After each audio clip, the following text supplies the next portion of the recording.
So, shall we talk about? We've got a number of different topics that we're going to talk about. Yeah. We're going to talk about. We could talk about. We are going to talk about James Bond. Of course, there's been a lot happening in the Bond world. Yeah. The Bondiverse. It's very exciting. There's some very exciting news, isn't it? Yeah, very exciting old news. Hot off the old press.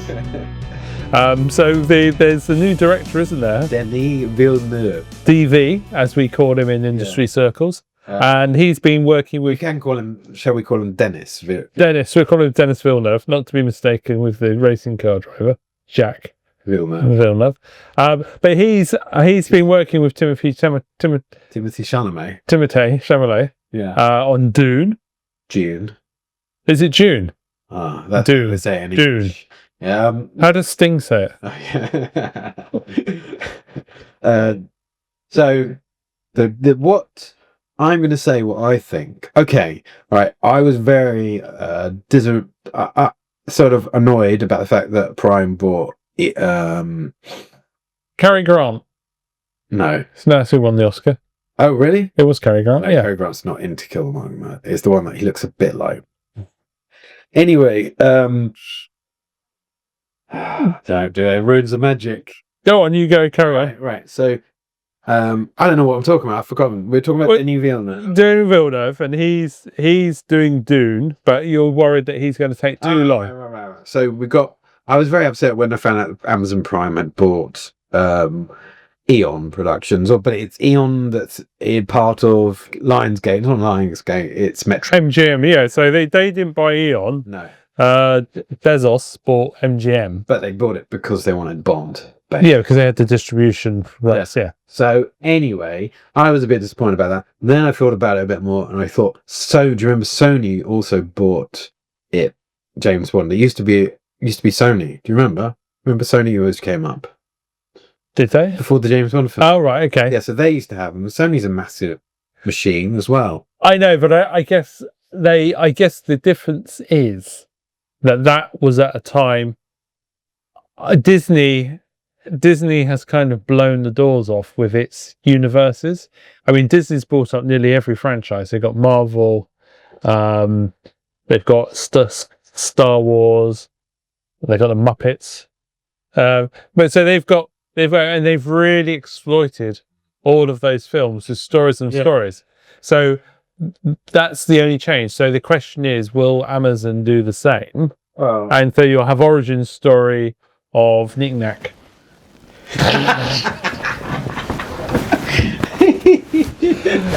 I mean, to be honest, you could make some really bizarre origin stories of M or Q. You could really have some quite peculiar stuff. Yeah, I must admit. Origin stories of the Aston Martin. Yeah, I must admit, I'm not interested in any of them. No. You're only interested in the main man. Yeah. Because what we don't need is, I mean, obviously she's a marvellous actress, but thank goodness Dame Judy's moved on. Otherwise, the origin story of her, there probably would have been, but you would do it with them working at Bletchley Park in the war, wouldn't you? Yeah. With a very young M. Yeah, it'd just be boring. I'm just not interested in any of it at all, apart from James Bond. But I think that's because you're nothing but a misogynist old dinosaur.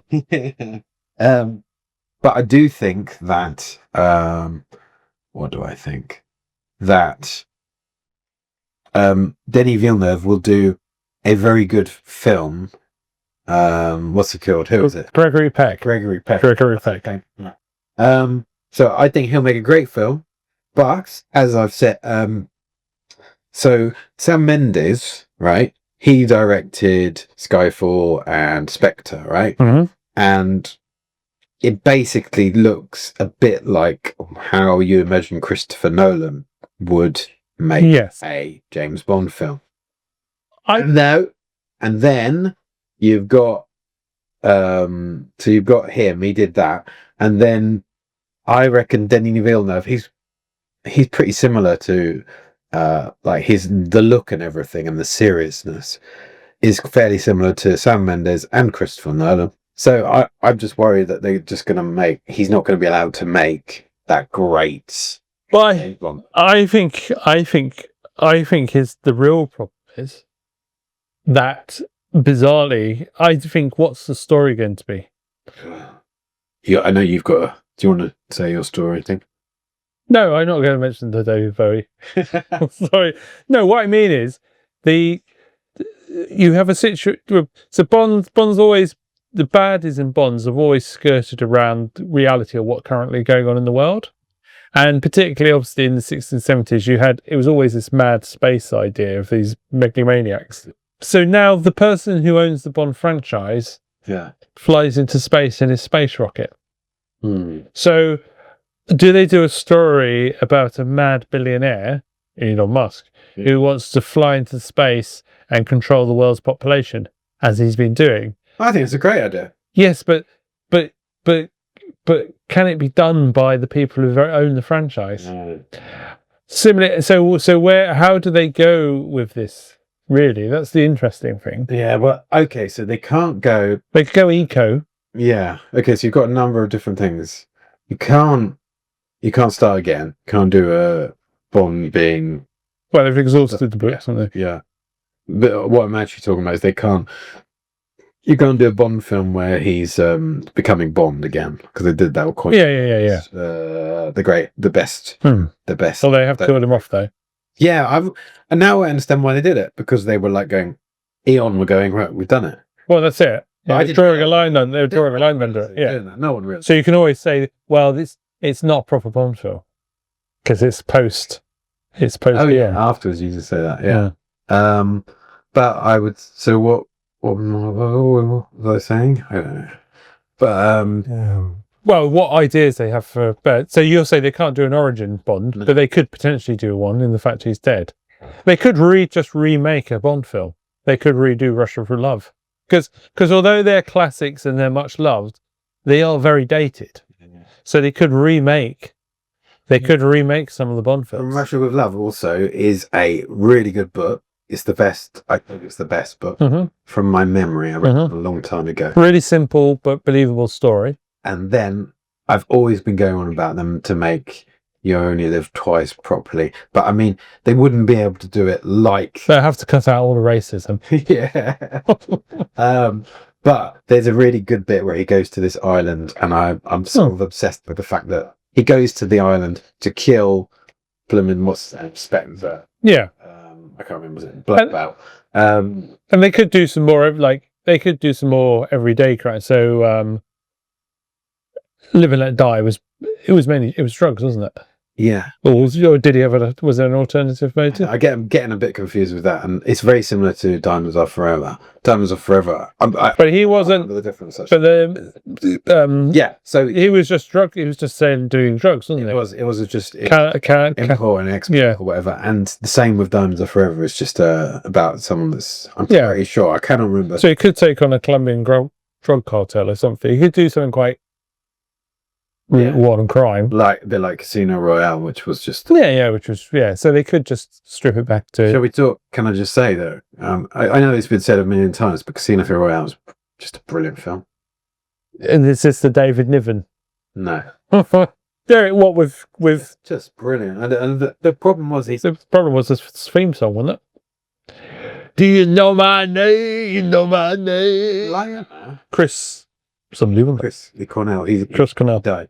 It is a very good film, and the band is very good. Yeah, he's great. And one of my favourite bits in the film is when he's having to restart his heart in the car with the glove box. Oh, he's doing it to himself. Yeah, but because the film is so well pitched, even though it's preposterous because he's not going to die, you actually a real moment of jeopardy. Yeah. And you think, oh my God, what's going to happen? Obviously, she turns up and plugs him in. Oh, I remember it all now. Yeah. I remember. And there's even a bit of humour in it. Yeah. I remember watching it. I think I watched it with you. And I said, and I started watching, I was going, oh, this is an actual proper film.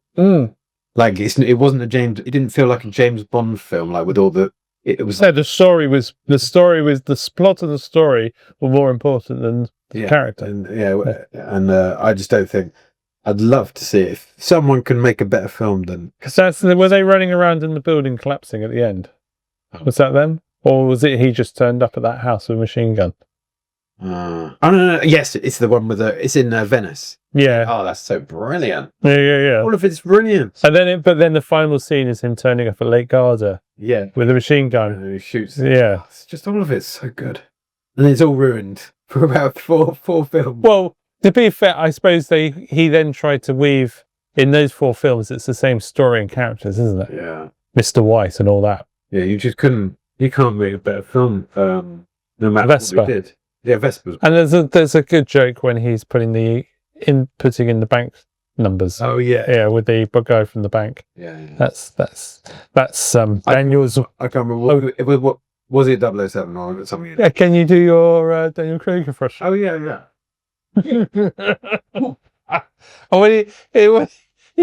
When we first see him and he comes out the sea in his tiny swing trunks and he's got a tiny head.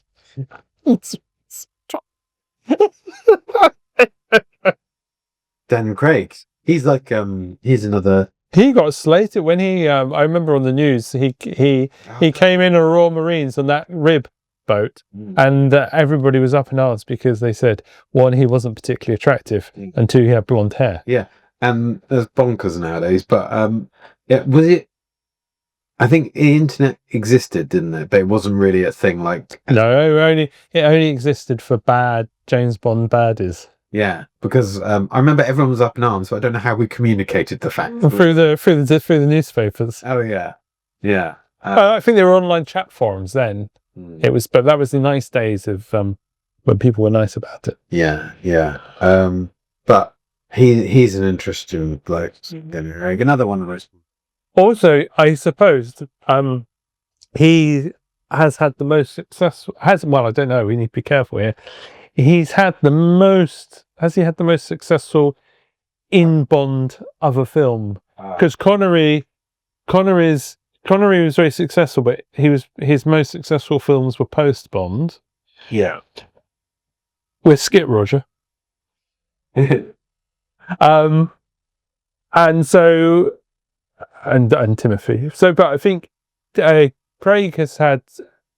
You're saying the most successful films during Bond. Because even Connery wasn't that successful, even with like the Hitchcock Marnie, wasn't it? No, it wasn't until the 80s blockbusters with things like Good Untouchables and all that stuff. Right. Yeah, Red Hot October. But yeah, and then Rogers did some, but not gold. North Sea Hijack. But they were there. So, but I mean, obviously there's the Golden Compass, which we don't talk about. No. But he's done quite a few other Bond. Yeah. I mean, he does the Gold Dragon Tattoos. Yeah, and he did Deliverance, not Deliverance. Oh yeah. The one with he's a Jewish fighter. Yeah, the Nazis. And then he did the one which he's done since he's done. Oh, then he said Glass Onion. Yeah, all that. And what's that called? It's called Glass Onion. Yeah. Knives Out. Well done, Nick. That was good. It's the third podcast. Strike 'em up. See you later. Bye-bye. Bye.